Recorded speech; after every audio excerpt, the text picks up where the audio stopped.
What is good, everyone? Welcome to the RogueNation845 Podcast. We are on episode 4.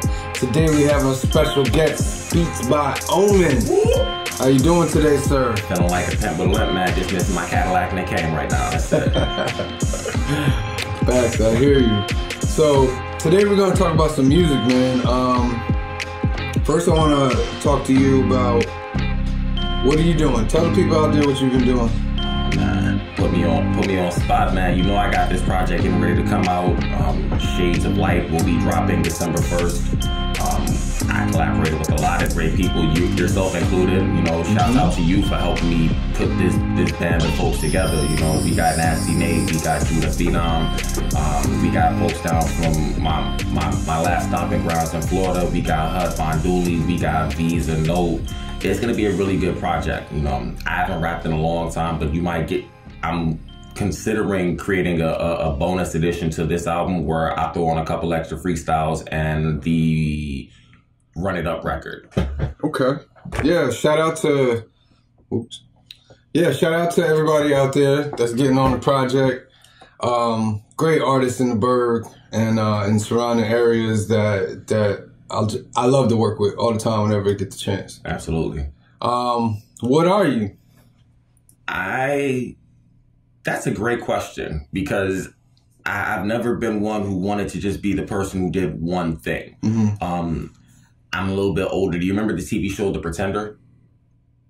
Slightly. So the main character was this guy named Jared. And the way that his brain worked, he was able to do literally anything from being a doctor to flying a plane to being a DJ. It just didn't matter. He could look at the information for a little bit and then move.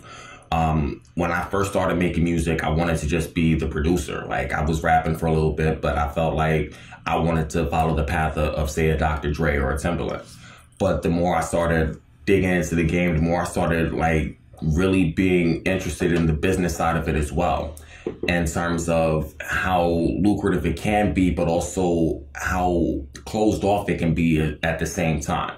So I started We Are the Universe, and We Are the Universe is designed to help those people who are aspiring to get to a level as, say, let's just say, for example, a Schoolboy Q. And I use him not because he's not out there, but he's very successful because of the tools that he has around him to get to where he needs to be. Not everybody has those tools. Mm-hmm. So I started figuring out, okay, what are these tools? How can I put these tools together for somebody who wants to move on that path? It still requires the work and dedication, but what's the point of the work and dedication if you have no map, no tools, no nothing to get from A to B?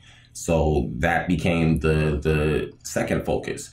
And then from there, it just blossoms and branches into all different directions, where now I'm worried about SEO and social media management and brand management altogether. It becomes the entire package where effectively I've become a label that's not a label. Because keeping it at that while, I'm not going to invest $20,000 into you as an advance for you to go out there and fuck it up. I just can't. I can't do that. But I've also learned that that's the difference between those who make it and those that don't. You know, some people will take that advance from a label and they'll fuck it up. Saigon, you remember Saigon? Yeah, I remember Saigon. Prime example of that situation. But the way that I see it, the reason I believe in my model is that if you're willing to put in the dedication and the work, you don't need that advance, because your work ethic, your product is going to speak for itself. You just need somebody to help you with the tools to get from nobody knows who the hell I am to now I'm seeing enough to where I can go make money. Yeah. Today, artists, from what I've seen, they don't seem to understand the process of actually becoming an artist. It's a lot of work. Yeah, it's a lot more than just cutting a song. Right, cut a song, put it on SoundCloud. I'm famous. No, that's not how this shit works. Listen, I can't front. I was doing that too. I think that's a step that everybody takes on their way there. So I think my SoundCloud is still active. I got to go back and when I started, it was still SoundClick. Wow. Yeah, and believe it or not, I'm still making sales off of beats from like 15 years ago off of SoundClick. Wow. So, but it's a matter of knowing how to get it into a space to where you can do something. And I think that's the part of the business that most artists miss. Unless you have somebody who's willing to throw $30,000 into you to give you a team of, no, this is what you got to do all the way through it. You're kind of asked out unless you're willing to learn those steps and do the work to get there. Mm-hmm.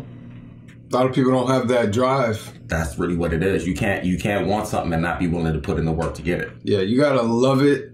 You gotta think of it as more than a hobby. Absolutely. A lot of people like to use it as a hobby, and that's okay.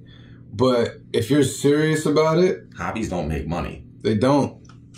It don't. Like the process. Like for instance, for me, for making a song, it can go a couple ways. It could go with, I get a beat, like say you gave me a beat, right, and I write to it. Or I could write a song and then try to find a beat that it will go to. Right. And then when I'm writing the song, depending on what the song is, like you have to decide whether, okay, is this a fun song? Is this a intelligent song? Is this a swag song? Right. But whatever you find out you're going to do to that, you have to make sure it's true to that subject. You know what I mean?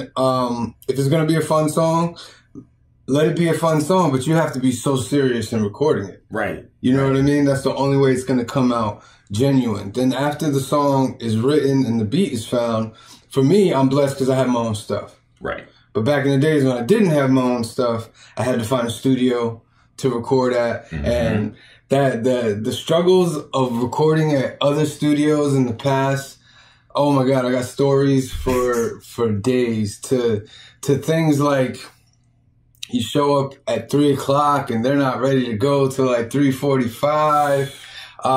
You're in the booth and, you know, they stop it and to restart it again takes another like 15 minutes. Ooh. I need one of those engineers that's like, if I'm rhyming and I stop, they're already putting it back, ready to go, boom, click, right, boom, and it keeps flowing. To people charging crazy amounts of money for a subpar product. And that put me in a place where I need to get my own equipment. There is one studio though. Shout out to John Eldred, Big John, out here in Newburgh. He's doing big things with his studio, Central Sun Studios. Shout out to the competition. No, competition is good. Competition is definitely a good thing, and I definitely respect John and his work. Shout out John. Don't forget, you still got some projects that you holding on that I'm still waiting for, i.e. Rappin' Frizzy. Just saying. Nah, shout out to Rappin' Frizzy too. Yes. Amazing artist. When I first heard Rappin' Frizzy, I was like, what am I listening to here? But then I listened to it a couple more times and I was like, yo, this dude got bars. So in my opinion, Rappin' Frizzy is like Caucasian Juicy J.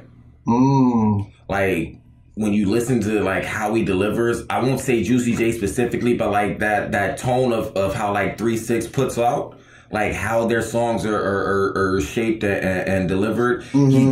He gives that really authentic raw South vibe, like, and that's what I like about him the most. Yeah, that track with him and Judah, yeah, The Luncheon, that is classic. Yo, I'm telling you, I keep telling y'all all the time, that song is classic. But shout out to all them. Yeah, so, and shout out to John with Central Sun Studios. Go, if you need a place to go, you got Beats by Omen, you got John Eldred. There's a lot of options that I, how can I say, give my approval to for good product. But I will say, and I'm sure that John would pair me on this one as well, just like he says, sometimes you have engineers who aren't really prepared. You have artists who are equally unprepared. Oh, yes. They'll pay you for the time. And at the end of the day, John will tell you the same thing. I'll tell you, if you come into my studio and you're unprepared, I'm still charging you for that time. And it's going to be annoying that I got to sit there and do nothing while I'm waiting on you, but I'm going to take your money. Yeah, of course. Be prepared, because when you come to the studio and you don't even have a beat, and I go through 17, 18 beats with you, 30 beats with you, and then you start freestyling to it. All right, let's go with this one. And then you freestyle 2 bars, and then you're like, all right, let's stop so I can go back in. Your clock's still running. Your clock is running. Listen, if you're showing up to the studio and you don't even have a beat or barely any lyrics for it, this ain't for you. It's not. This is not for you. Come prepared. Because that's just not the way this thing works. I mean, we'll gladly take your money. We'll gladly take your money. Yeah. But you won't be satisfied at the end of this process, and you'll have no one to blame but yourself. I've watched this happen so many times. Yeah. The studio. Okay, so there's a studio part. Now you got your song from the studio after whatever went on. You finally got your wave file. Right. Your stuff. Now, a lot of people just stop there, show it to their friends, show it to their family. Distribution is and the they, next biggest they don't move to that next step. That's how you know if you're serious or not. Because your next thought should be, okay, I got this song recorded. It's ready to go. How do I get the world to hear this song? Exactly. Yeah, and nowadays it's such a blessing because 10, 15 years ago, the ability to put your song out on your own was just non-existent. I mean, thanks to COVID, these days we can't go the old school ludicrous path and burn a bunch of CDs and just drive around the hood and sell them out. Yeah, you can't sell the CDs anymore. The CDs are obsolete now. I don't know. People don't even have CD players in the car anymore. What you gonna do now? Sell flash drives? Which is But see, that's a difficult thing as well. Okay, it's good that we have technology. Now we have streaming and all that. Right. But back in the days, you could just give somebody a CD, they pop it in their car, and they listen to it. Nowadays, you have to tell them, go to YouTube or go to this and that. And that time space with them going to look at it, it causes, to me, it causes not a heavy problem, but a slight problem in the fact that back in the days, they just had to take the CD and pop it in the car. Right. You know what I mean? It was different back then. Even up to the days pre-COVID where you could just ride around the hood banging the mixtape and somebody's going to be like, what's that? Or who's that? And then you got the word of mouth there. Mm-hmm. What I've been learning now, especially these days, is that your relationships matter. Remember once upon a time where you never see a musician without a DJ? Right. The DJ is probably the most undervalued aspect of the music industry. Definitely. Because without the DJ, who's listening to your music? Because a lot of times, like, let's take Funk Flex.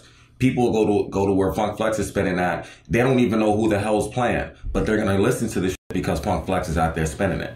You know, DJs still give that stamp of approval to the masses, which in turn gravitates folks towards the streaming sites. Yeah. DJs are definitely it. The DJ has evolved in a way.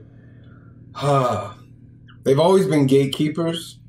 But now they're the ultimate gatekeeper. They're the ultimate gatekeepers now. Like, there are some DJs who just only play stuff because people give them money. Yeah. Let's be real about it. I mean, payola is still a thing. You know what I mean? They'll tell you that they don't, but they do. Because there's been numerous stories of artists like, I paid this dude this much, blah, blah, blah. Then there's like the DJs that are, they're in that lane, but they're not as popular as those DJs. So they give some people love. And it's usually the how we say from back in the day, juice, the local DJs. Yeah. They show more love to the things upcoming. Although, I gotta say it, I'm a little disappointed at the DJs in the 845. I got mad love for a few of them, but I don't see them pushing 845 music like they should. You know what I mean? Like there was a little movement a few months ago when COVID first started. Right. And I thought that was going to continue, but I guess it wasn't worth their while to continue. I think that's one of the biggest hurdles for anybody in this industry. There's no such thing as instant gratitude or overnight success. Mm-hmm. Even when you hear about people, like, you may have never heard about them before, and then they step on the scene and the media is making them look like the biggest thing ever. It took a while for that person to get there. Mm-hmm. And I think that's the most commonly misunderstood process of this. There's no such thing as instant gratification. You know, not even staying in hip hop. If you look at One Direction, once upon a time, One Direction was huge in the U.S., but it took them 10 years of touring in Europe and Australia before they even made a ripple stateside. You know what I'm saying? There are a lot of artists. We'll even look at 6ix9ine, and I don't even like talking about him because I feel like anytime his name ends up on a media outlet, it just helps him out. But I mean, but he's part of the hip hop zeitgeist. He's part of it. Whether it's good or bad, true, it's there. And that's where it's like it fits, because before he became popular, and he's an American, so before he even became popular in America, he had to do all these European tours, and that's where he really got big before he was able to come back. You know what I'm saying? And honestly, it's not a bad business move, considering that the euro is worth more than the US dollar. Listen, it's not a bad business move. That's one of the options that I'm exploring. Like, if I can, once the EP goes out, start in 2021. You know, you got 2 tracks on that, by the way. Those are one of the options, because once it goes through, because I'm hooked up with United Masters now and everything. The placement and stuff you was telling me about before and all that. All that's set now. Good. So I'm looking, if it pops in Europe, and I get a call from Europe talking about, can you do 3 shows over here for this amount of money? I'm unemployed. Quarantine unemployment, as y'all know. I'm out. I believe it. You know, not to move over there. I want to make that clear. You want to go get the bag. I want to go get the bag. You feel me? They want to hear my stuff. I could do a week over there. I could do 2 weeks over there. Think about how many hip hop greats are still out there in the UK right now. The Locks, the D Block, the Locks, like however you want to call them right now. Yes, they drop songs out here, but they still touring over there. Yeah, they're bigger. They're bigger over there than they are here. I mean, they're more loved here, but as far as like their popularity, it's not as high as it was a few years back. But overseas, it's just as high as it used to be. But I think that's a problem more so with how American hip hop culture treats their aging stars.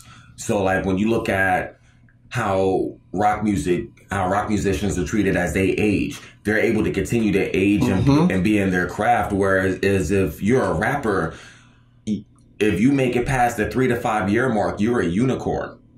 Snoop is a unicorn. Jay-Z is a unicorn. Drake is becoming a unicorn because he's already beyond the shelf life that he should have had based on what normally happens. He's slowing down though. But he's also been 5 years beyond the average shelf life of a rapper. I would say he's already there. So when you look at it from that aspect, I believe that they go overseas like that because in those areas they hold on to those for more reasons. Like out here, you have families who will raise their kids on Johnny Cash. No one raises their kids on Tupac, for lack of better words. And as timeless as Tupac will forever be, there aren't too many parents who are going to bring their kid up from knee high to pre-adulthood on Tupac and Biggie. But you'll definitely hear about kids being brought up on the Rolling Stones and U2 and Johnny Cash and all these other people. And there's a disparity there because the contribution that a Tupac had or a Biggie had to a culture and a community that already was ostracized to begin with, to not allow them to carry on and grow the way that you would do for a musician in a different genre, I kind of think is wrong. Yeah. Tupac even wrote about it in one of his songs. They don't really care about the one he made off of the Michael Jackson one. He's basically like, now your kids is listening to my music. Exactly. And now you worry. and I think the only exception to that rule is going to be an Eminem. As sad as it sounds. Eminem. And let's talk about Eminem for a little bit. He was one of those, when he came in with Dr. Dre. Of course, he was before in the underground circuit. Right. But when he officially came out with Dr. Dre, with what was the first album? The Marshall Mathers LP. No, that wasn't the first album. The Slim Shady album. I thought that was it. Is it? Look it up real quick. His very first album, you know what I'm talking about? Yeah. My name is.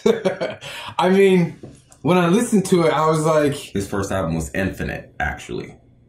That's the underground one. That's it. So that means that the Slim Shady LP. Slim Shady LP. Very different LP. Lyrically, it was tight. It was just more of a strange rhyme in the beginning. It was the second album that made me think, yo, this dude is this dude's got some skills. Right. You know what I mean? But, you know, he had to go through all this. He's a white rapper, you know, which comes in hip hop. Like, hip hop is mostly, when it started, was with the black and brown communities, Puerto Ricans and blacks in New York City. And then it eventually grew out. Right. You know what I mean? So for him being a white rapper coming in, I think what saved him was the fact they had Dr. Dre behind him. I 100% agree with that. But the reasoning behind it is because when you really think about it, at that time, hip hop was all we had. Mm-hmm. Hip hop was huge. Hip hop was huge. And because it was the only thing that we had, and even then we didn't really own it, because even to this day, there are no black executives at music companies unless you're heading urban music. You know what I'm saying? But like, hip hop got commercialized. Exactly. Which wasn't a bad thing if the people who were involved stayed involved. Right. And helped it to grow. But what they did was eventually say, oh, I did what I wanted to do, and they sold it off. I think that, just playing devil's advocate, we may not know all of the stories. Oh, of course. And I wonder sometimes, knowing and looking at how a lot of these companies are statured or structured, how many were just pushed out or couldn't get beyond that urban music title and wanted to do more. Like, the way I see it, why isn't there a person of color in charge of country music when we're branching into that these days? And depending on who you talk to, there's an argument that can be said that we're the inventors of country music and folk music and soul music. We're pretty much the inventors of a lot of music. Right. So why is it that we're only allowed to be a part of urban music? Well, I think that goes along with the white supremacy agenda. We won't get too deep into that because we're trying to stick. Yeah, we want to stick to the music here, but I think that's because of that agenda that. Listen, the white supremacy agenda. Just real quick, we won't get too much. They took over the world. How they took it over and the means which they took it over. That's something you can talk about on another tip. But they took it over and they said, we want to be the ones that control everything. Right. And so that's how it is. They pick who goes in and who goes out. Ever since the days where even if the person who wrote the song looked like me and you, they had to say that a paler person wrote the song. Otherwise, it wasn't getting on the radio. That bugs me out. Just because of the color of a person's skin. You can't even get credit for writing the song. Yeah. But you're out there performing it. Yeah. It's your song. It's your band. You guys wrote all the music and all that good stuff. You know what bugs me out about that is that, think about it. What triggers the person is the color of your skin. Right. It's not that they know what kind of person you are, your mentality or anything. When you walk in the door, the first thing that triggers them, you're black. That, to me, bugs me out. So, I've done phone interviews for jobs where I've had a really good phone interview, and then they asked me to come in. Now, for purposes of this podcast, I'm not going to say my full government name, but you know my government name, and you know that it sounds pretty Caucasian on the surface. So, to the point that you're making, it is the most gut-wrenching, aggravating, microaggressive feeling in the world to have a great conversation with somebody on the phone, and then when they call your name for the interview and you stand up and they see that it's me, you don't sound like how you spoke. And I'm always taken aback when I hear that, because I hear it all the time, and it makes me really want to become aggressive. Like, what the f was I supposed to sound like? You expect me to sound like this? Like, am I really supposed to do that? But it's crazy. Yeah. It just blows me away that that's what triggers people to how they react. Yeah. Like, okay, you're black. So now I'm not going to help you as much as I want to. I'm not going to sell you the thing that you want. Like, this whole cascade of thoughts. Right. Oh my God, are you going to stab me while we're sitting down? Like people really think he's not going to sell as much as Eminem or Adele. You know what I mean? But when we flip it around and we worry of them, say because they're Caucasian, we're looked at like we're insane. Let it go. Why are you holding on to old stuff? Yeah, and that cascades through music. that's been going on through music for a while. And I kind of thought that hip-hop coming up through the 90s was going to be that new burst, you know, Pac and Biggie and Snoop and Wu-Tang and D-Block. They were pushing it, and I was like, okay, we might become something big. But after Pac and Biggie, rest in peace, after they were taken out, it just flipped. Now, you know what I mean? Good music was still coming out, but you could see the change. Like, okay, they were taking it to a commercial level, but now the ones after them were strictly running that commercial level, and it was just strange. I think what happened there goes back to that concept of competition. I've had this conversation in a couple different circles where it felt like Jay-Z touched on this once upon a time with one of his rhymes where he was like, if you can do better than me, then make me. But they were talking about how Jay-Z says something along the lines of, if you can make one of me if you can. And I kind of believe that record labels did just that. They got tired of hearing Lil Wayne, so they made a Lil Uzi Vert. They made an A Boogie. They made all these auto-tune kids who sound exactly the same. And I want to... The Clone Wars. Right. I want to call back my statement a little bit in terms of people of color and leadership roles and music industry to a degree, because you do have Bad Boy. I do got to give Diddy some respect, because he didn't just stay in hip hop per se. He did kind of branch out into other forms of music, but it's still considered urban music. Same thing with like Jay-Z, same thing with Big Sean. Like, they've created these entities, but in terms of competing with a bigger company like a Sony Media, for example, it's not a comparison in terms of size and capability. And I think that's where you get all these clones, because now we can just churn them out. We can create a Post Malone now. Listen, Post Malone's got talent. I agree. That Spider-Verse song you got, listen, that's classic, bro. That's classic.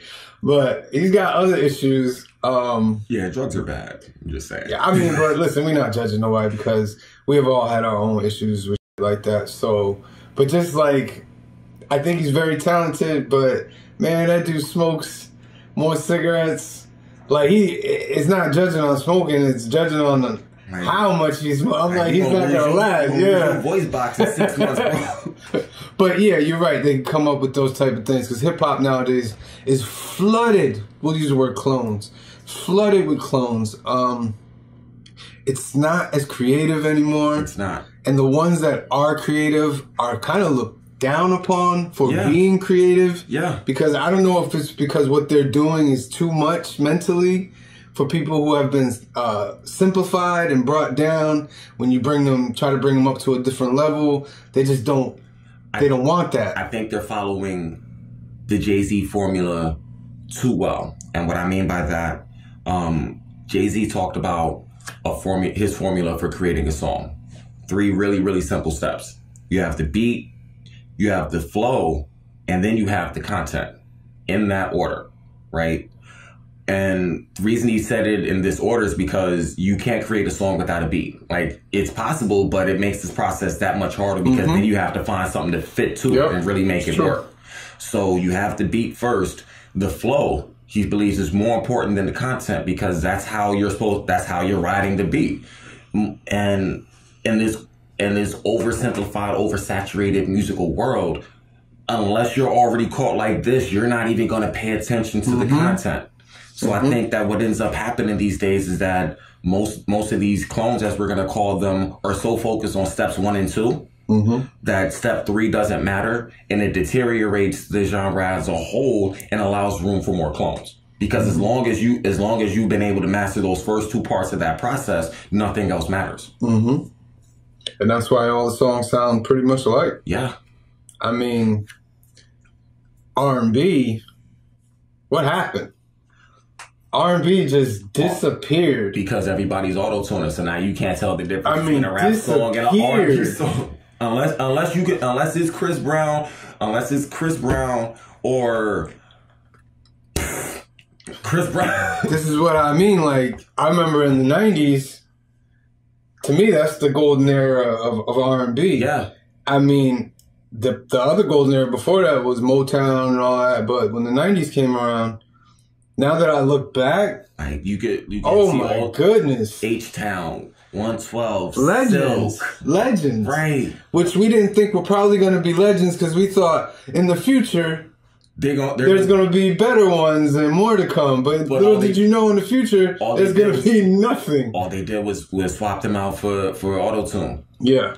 And now, if you can half carry a note, we gonna fix it. We gonna put it on this slow beat, and you gonna be and now we don't know whether or not to call it a hip hop song or an R&B song. That's the thing with autotune is that autotune wasn't meant for people to sing. Autotune was for singers, right? But that was if they did a beautiful cut, and there was this one there was this one little piece that if they could just get that in pitch, right, it would be perfect. And that's what it was used for. But now it's just like, it's too much. It's still being used. I wonder if Roger Troutman is rolling over in his grave at the way that his talk box technology has been just completely abused. Because when he did it, he was trying to do something different. And it was a funk sound. You could tell that he wasn't trying to sound like a singer, but like the vibe that sound put out on those funk records, it was jamming. It was like, yes. It was new. It was right. When you're creating a new sound, it's just you're taking it wherever. Exactly. You've already figured out the sound and how it should go. Now you're just letting it flow out. And they took that and they ran it into the ground and warped it into something where it's like now. It almost feels like these days, if you don't have at least one auto-tuned record on your project, no one's gonna listen to your project. Yeah, and listen, for all of you out there that are auto-tuning your stuff, listen, get the bag. If you get in the bag for it, do that. Get the bag. That is the bottom line goal here: is to get the bag. We're just talking about it in the sense that if you want longevity, if you want to be known as someone that's a real artist. It's hard to do that when every record from all of your competition sound exactly like yours. That's why I purposely, I guess because this year, like what I did this year, just to recap for everybody out there. Last year, I came up with like a 3-year plan. And I said I was going to, first year, I was going to make beats a whole year. Second year, I was going to write the songs. Third year, I was going to record and release. Right. So actually that was not last year. That was the year before that. So I took a whole year off and made like 150 beats. And then I took those beats and shuffled them down to like 50 beats. And those beats I shuffled down to 30 beats. And I was writing to all those, they're all original beats. But something came to me like, okay, you need to start from the bottom up.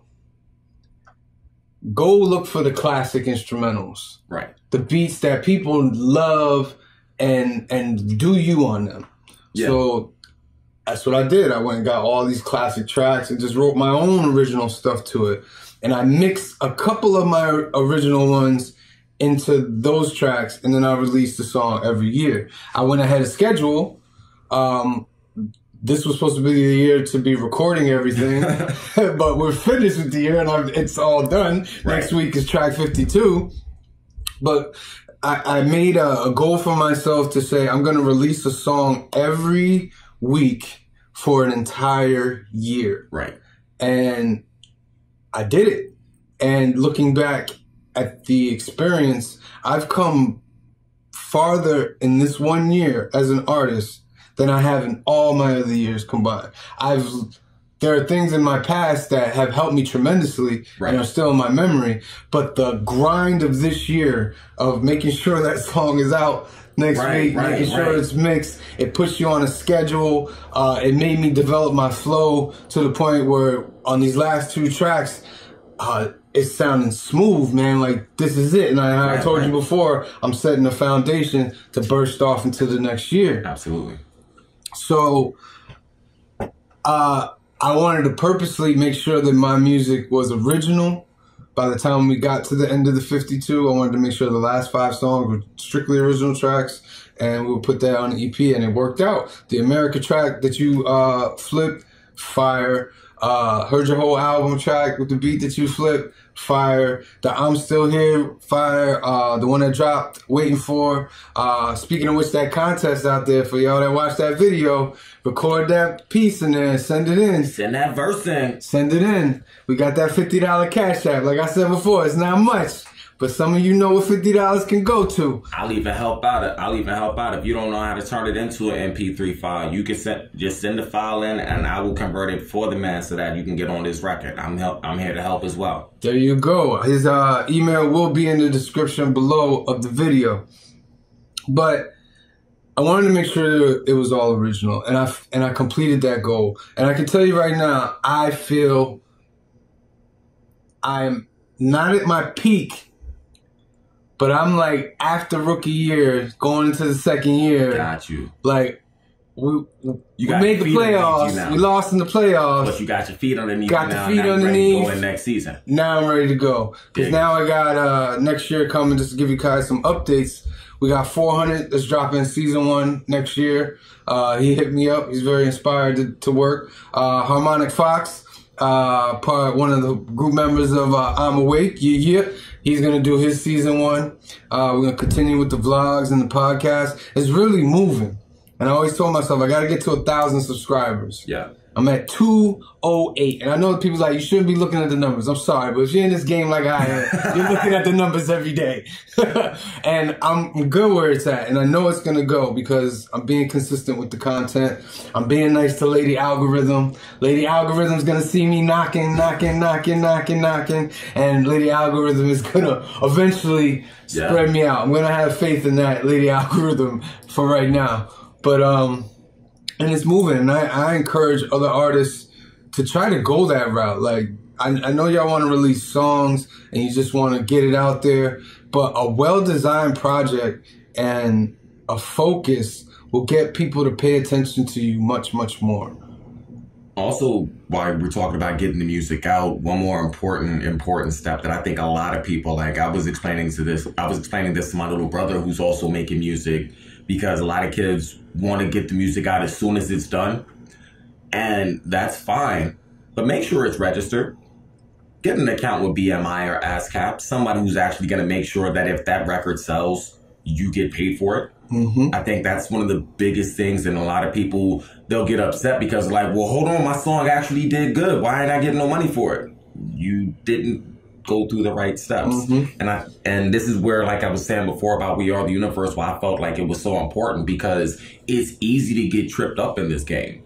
It's easy to run through this thing blind thinking that you got it, and you'll still end up with no money and mad at yourself at the end of this process. You know, nobody explains any of this. I've been putting out music for years, and when I first started, I put out songs that got a lot of traction. Didn't get paid for it because I didn't understand how to register the song.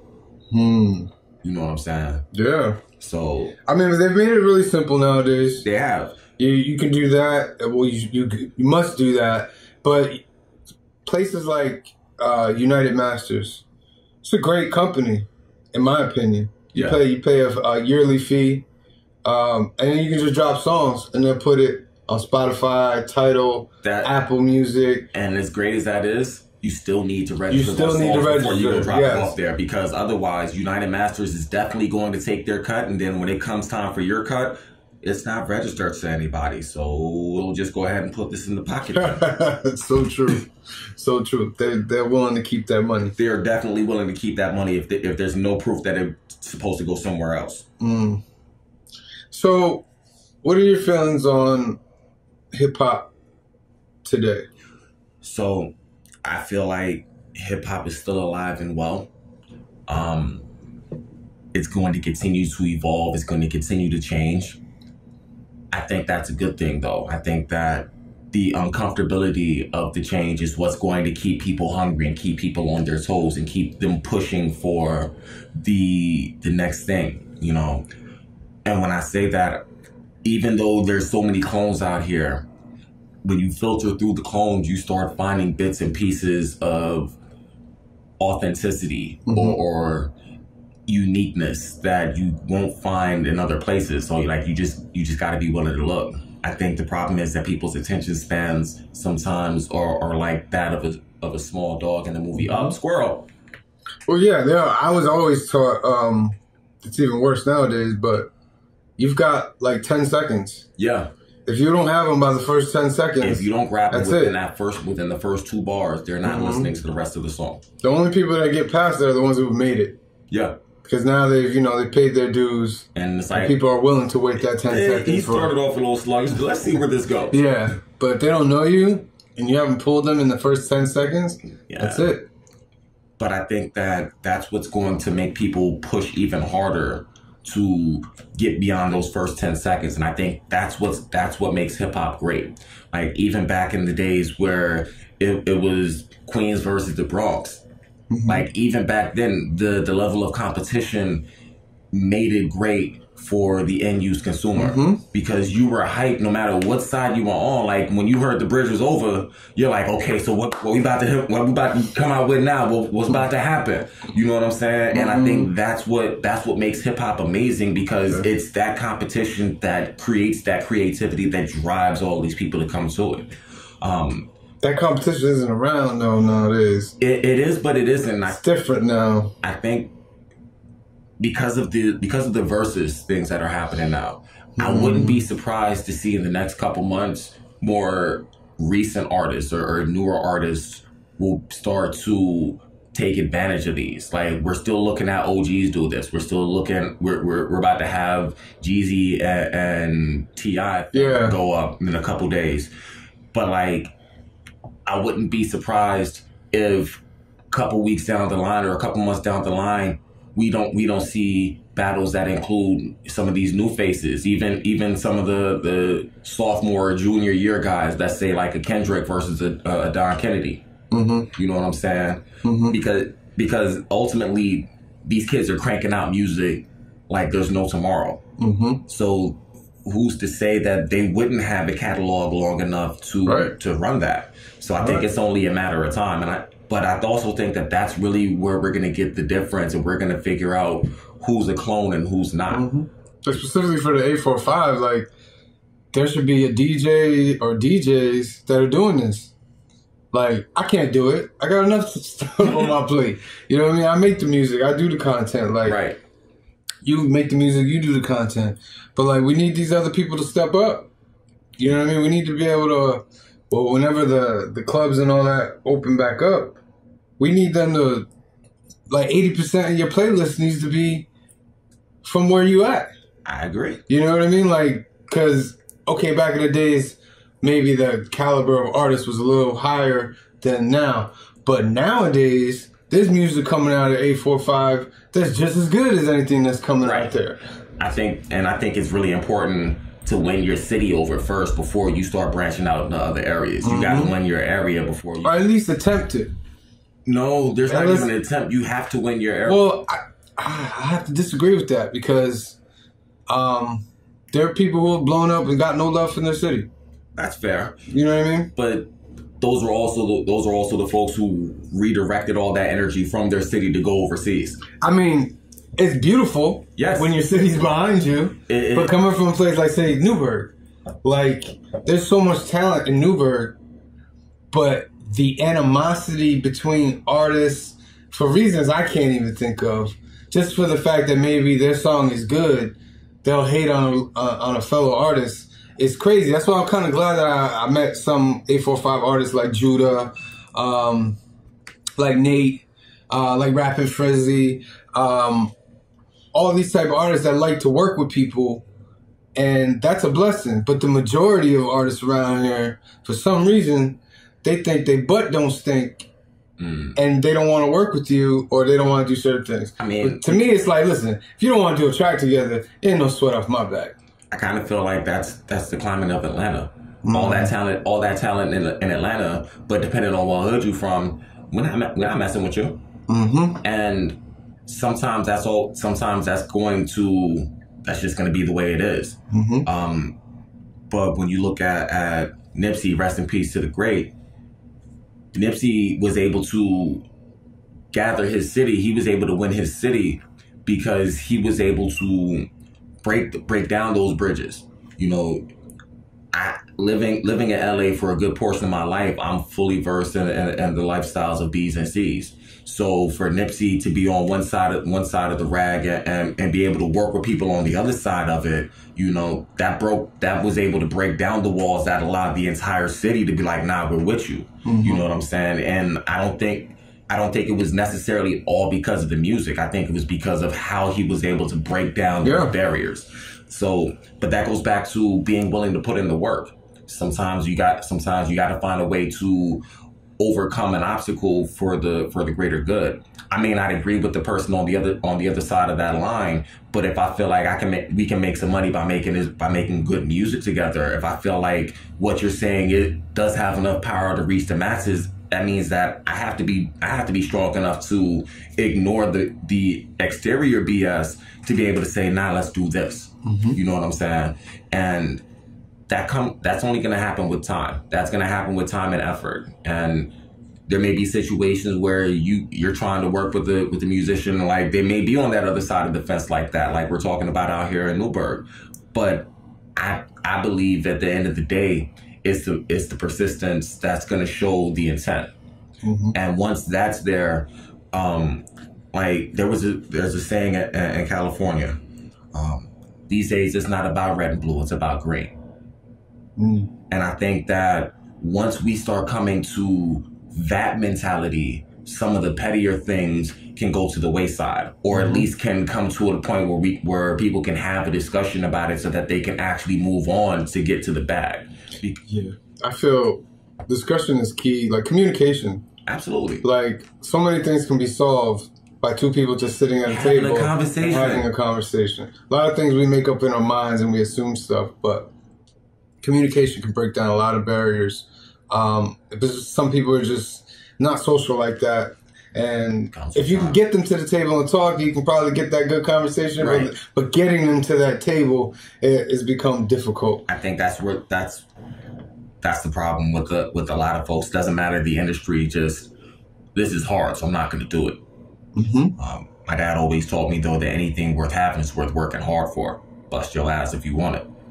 You know what I'm saying? Mm-hmm. And if you were trying to get a bag in this industry, you can't close your mind off to nothing. You got to be willing to talk to people that you don't like. You got to be willing to have those uncomfortable conversations, because otherwise you can't. How can you expect to work with anybody if you don't show that you can work with anybody?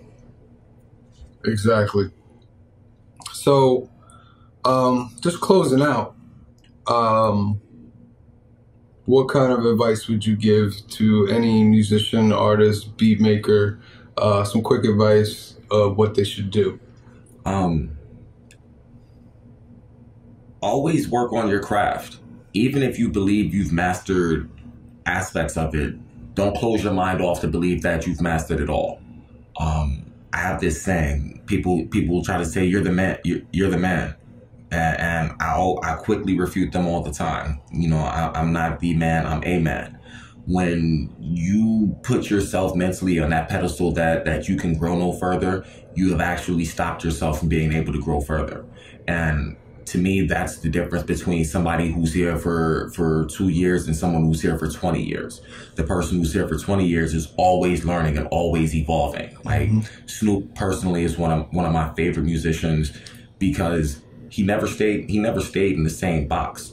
Like he found a lane that worked for him, and while he was in that lane, he branched out into other things. He's always challenging what he's doing so that he can learn and grow more. Mm-hmm. And to me, that's what's allowed him to be in the game 20, 30 years. He's been in the game since I was short, and I'm tall as f***. So if he's been around since I was short, that's a long ass time. But it's because of the work to continue to sharpen your sword, you know. So always sharpen your skills. Never think that you can't grow. Always about your hard work and dedication. Tell them about the project real quick and who's going to be on it, coming out next year. So once again, this is going to drop December 1st. Look at that. The surprise for y'all. December 1st. Is that exclusive? People know about that yet? Nah, it's coming out now, man. I want to see. Beats by Omen with the exclusive announcement, December 1st. Tell me the name of the project. Tell them who's on it. Name of the project, once again, is Shades of Light.